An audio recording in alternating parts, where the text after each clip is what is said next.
Well, Palestinians reacted angrily when President Trump threatened to cut off U.S. aid to the Palestinian Authority earlier this week. As Chris Mitchell reports from Jerusalem, the face-off puts any future negotiations between the Israelis and Palestinians in doubt, as the Senate could take up a measure which would cut back U.S. aid because of a controversial program involving American taxpayer money. In a pair of tweets, President Trump said, "We pay the Palestinians hundreds of millions of dollars a year and get no appreciation or respect. They don't even want to negotiate a long overdue peace treaty with Israel."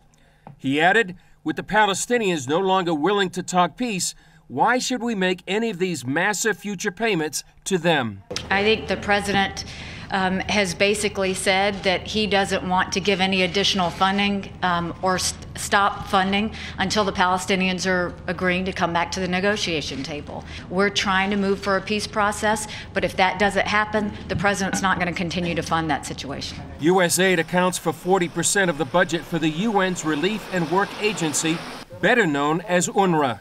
It provides millions of dollars to Palestinians in the Gaza Strip and West Bank. Many Israeli officials have lobbied the U.S. to stop payment because UNRWA is influenced by Hamas. Some Palestinian officials call the threat blackmail. I would say that Palestinian rights are not for sale, and we will not succumb to blackmail. There are imperatives and requirements for peace, and unilaterally, President Trump has destroyed them. The war of words between the Palestinian Authority and President Trump mark one more disagreement after Trump recognized Jerusalem as Israel's capital and decided to move the U.S. Embassy there. After these latest tweets, Israeli officials had a different take from the Palestinians. President Trump is absolutely right.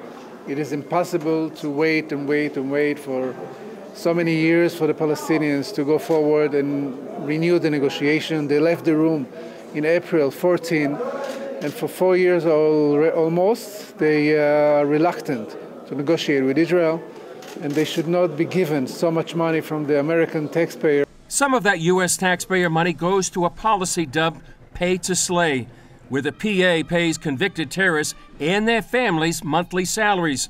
The U.S. Congress is close to passing the Taylor Force Act, which would cut off Palestinian aid money unless the practice is stopped. Taylor Force was a U.S. citizen who died in Israel during a terrorist attack.